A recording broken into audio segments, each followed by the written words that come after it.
From KMBC 9, Kansas City, this is Heart of the Matter. Thanks for joining us today. I'm Cody Holyoke. The midterm elections are 170 days from now. Most of the candidates have filed and the campaigning has begun, but the battle lines keep changing across the country. That's because the president's push to pad Republican seats in Congress is picking up renewed speed, with time running out in the thick of primary season. The latest catalyst, a Supreme Court ruling greatly affecting the impact of the Voting Rights Act. Late last month, justices shot down a Louisiana congressional map with 2 majority black districts as an unconstitutional racial gerrymander. The decision opened the floodgates, setting up a scramble with Republican leaders in several southern states pushing new maps that further favor their party. All while many officials point out we are in a delicate time in the election cycle. The voters are the ones that will be confused with things moving forward. Just the fact that we're here today will cause voter confusion. It's not going to be an easy process either way. Attempts to counter Republican-led gerrymandering have had mixed results. Voters in California and Virginia both chose to redraw lines to add seats for Democrats, but a court shot down the Virginia effort on procedural grounds earlier this month. Missouri's been in the fight for a while. At the urging of the president and Governor Kehoe, the General Assembly passed a map last year that directly affects Kansas City's longtime Democratic district, the Missouri 5th. State lawmakers redrew the lines to stretch it into mid-Missouri, it's the blue right here, in an effort to include more Republican voters and make it harder for a Democrat to win. They also broke Kansas City into 3 separate districts, using Troost as a dividing line in some spots. Critics say this hurts representation, especially among minority voters. Some even took the state to court. Who wants fair maps? We want fair maps!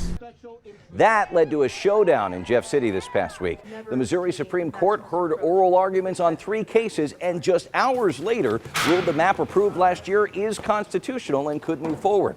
But there's still a chance this map could be thrown out. That's if it goes to voters in November. Remember, advocates collected and submitted more than 300,000 petition signatures last year to try and force a public vote. But Republican leaders have worked to slow the process down and don't seem to be in a hurry. The local election authorities have until July 27th in order to verify those signatures, and obviously I can start that process on July 28th. So I plan on starting that process of certification on July 28th. I have to have that finished by August 4th. August 4th being the day of the primaries, unless the courts push it back. Secretary of State Denny Hoskins, who you just saw there, has said that he will give more guidance this week. Organizers with the group behind the petition push claim elections officials across the state have already verified enough signatures to put this on a ballot. They want Hoskins to certify the effort sooner, not later. He has the ability right now to simply certify the thing because the data is clear.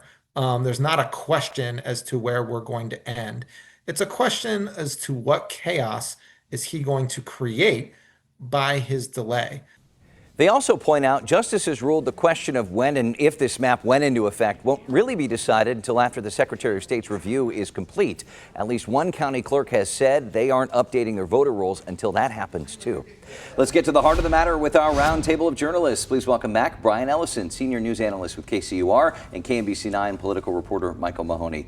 What a week. Yeah. Were you surprised by the speed of this decision at all? Well, yes and no. I mean, I think the justices have certainly had plenty of time to be thinking about these issues. I think maybe we overestimate how important oral arguments ever are in these Supreme Court cases. They'd read the briefs. But I will say the fact that it was a unanimous ruling really did sort of slam the door on the hopes that a lot of folks had that the legal solutions were going to be the solution to their concerns about this redistricting process. Now they really have to turn to the voters come November. Yeah, this is a big victory for the Republicans in Missouri all the way across the board. They believe that this new map is the map now, that it'll be used in August for the primary, and they also believe in November. They think that they have won this battle. Meanwhile, there's kind of a hesitancy on the part of county clerks to say, okay, well, we're going to update this district or this district. They're really on the hook here with time wasted.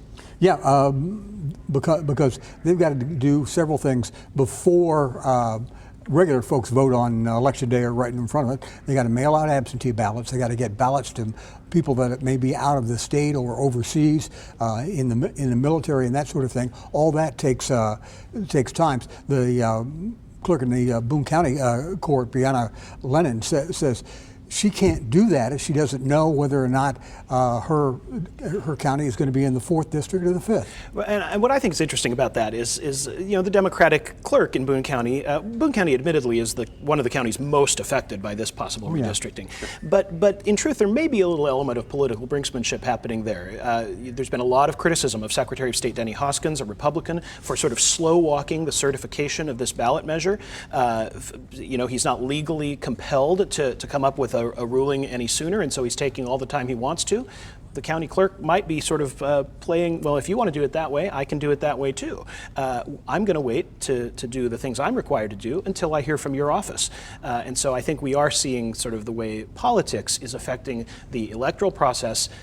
Not a surprise at this point, but certainly different than the way it used to be, the way that elections administrators used to be seen as somehow a little more bipartisan, a little more neutral, nonpartisan, or nonpartisan, even though they carried party titles, but they used to be seen as sort of administering a fair process, and now I think everyone is out for their own party. Yeah, and the result of that is that this could be quite chaotic on primary day and in the general election, depending on how this comes out. We mentioned the national push to redraw the lines in the wake of last month's Supreme Court decision. As of right now, 14 states are trying or successfully have redrawn congressional lines, with Republicans holding an edge here.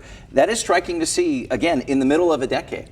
Yeah, and there may be more to come, Cody, because of course we with the striking down of the Voting Rights Act, or significant parts of it, we're going to probably see more southern states continue to make redistricting efforts.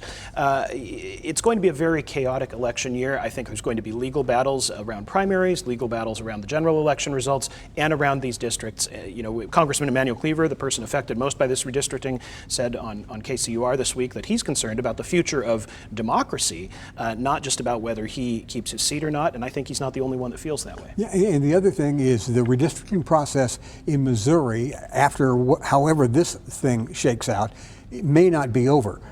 Secretary of State Denny Hoskins and others are now looking to the fact that maybe they want to redistrict again in 28 and go after the 1st District in St. Louis, which is a district that is protected or has been protected by the Voting Rights Act as a majority district. And now some Republicans are saying, hey, we may have 7-1. There's no reason we can't make it 8-0 in Missouri. Yeah, to your point, I mean, this kind of opens the floodgates for other states to follow suit and say, well, actually, we could go in and potentially change another district. And that's not the only thing that is still sort of up in the air. There's also been the suggestion, it was made actually in a decision by a federal judge last year, that the Secretary of State of Missouri could actually determine that the entire referendum is illegal, that it can't be challenged by referendum, that the redistricting can't be challenged by referendum. If he makes that determination, says this doesn't go on the ballot at all, that's going to have to go to court and be settled, further delaying the determination of all of these processes.